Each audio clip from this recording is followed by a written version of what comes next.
Malatya Haber Merkezi YouTube kanalına hoş geldiniz. Bugünkü yayınımıza yine Doğanşehir'den kaldığımız yerden devam ediyoruz. Vahap Evet. Bey, yayınımıza öncelikle hoş geldiniz. Teşekkür ederim. Kendinizi tanıtır mısınız? Ben emekli memurum. Şu anda 65 yılından beri de burada geldim köyden. 65 yılından beri de buradayım. Doğanşehir'de şu anda hizmetlerde tamamen bir aksaklık var. Mahallelerimiz yağmur yağdığı zaman çamurdan geçilmiyor. Ve halen 5 yıldır mahallelere en ufak bir hizmet gitmiyor. Mahallelerde artı isyan neredeyse çıkacak. Bu hale gelmiş durumda. Evlerde cam açamıyoruz, kapı açamıyoruz. Ve diğer caddelere, tütün iskelelere ve pislik, zibil, ahır hepsi mevcut. Bunlar temizlenmiyor, alınmıyor ve tamamen Doğanşehir bir çöp içinde. Şimdi bu haldeyken halen daha bugün olmuş. Ne bir yol yapımı, ne bir doğal gazlarda eksiklik var. Doğal gazlar giderilmiyor. Vatandaşlarımızın doğal gazları gitmemiş. Halen daha 20 metre çekilmiş. Oraya verilmiş. 20 metre ilerisindeki evlere doğal gaz verilmemiş. Ve bu vatandaşlarımız defalarca şikayette bulunduğu halde halen doğal gazları gelmemiş. Ve bizim bu çamura, caddelerimizin temizliğine, güzel yapılmasına bir an önce başlaması lazım. Burada da şu anda hiçbir hizmet gelmiyor. Hiçbir hizmet yok.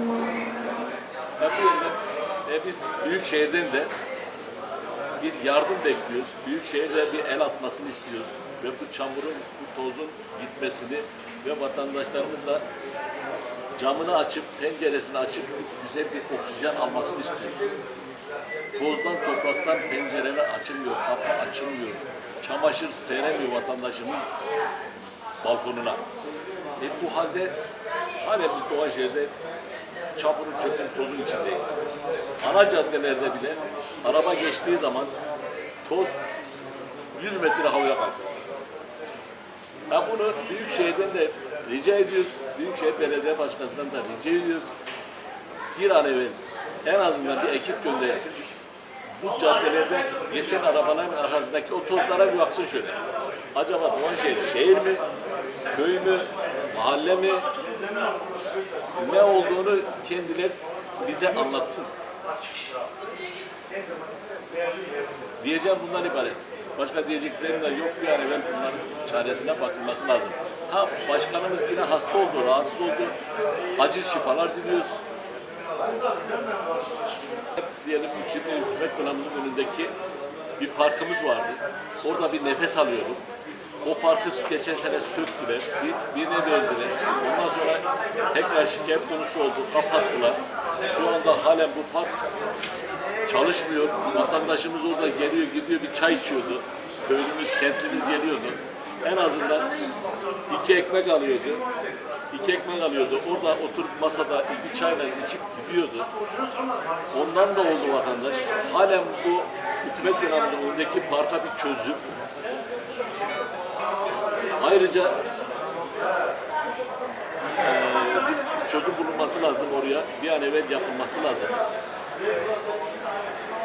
Bunu da Kaymakam Bey'imizden de rica ediyoruz. Kaymakam Bey'imizden özellikle döne ricada bulunuyoruz. Bir an evvel buna el atsın. Bu parkı da faaliyete geçirsin. Vatandaşımız gelsin orada otursun, bir nefes alsın. Nefes alacak yerimiz de yok. Bir istasyon parkımız var. Oraya gidiyoruz. Orada da artık istediğim şey olmuyor. Onun için Kaymakam Bey'imizden de rica ediyoruz. Bir an evvel buraya bir el atsın. Bu parkımızı faaliyete geçirsin.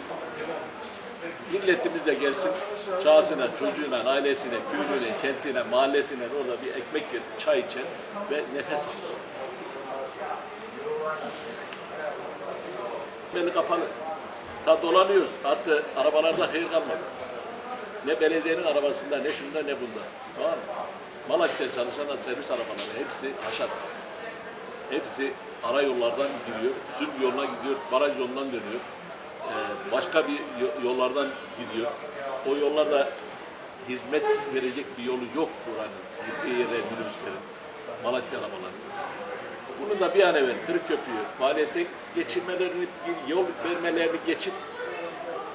Bunda artık Büyükşehir'de karayollarından, şundan bundan kaymakam beyimiz yine buna da bir el atarsa memnun oluruz. Başkanımız yine hasta oldu, rahatsız oldu. Acil şifalar diliyoruz.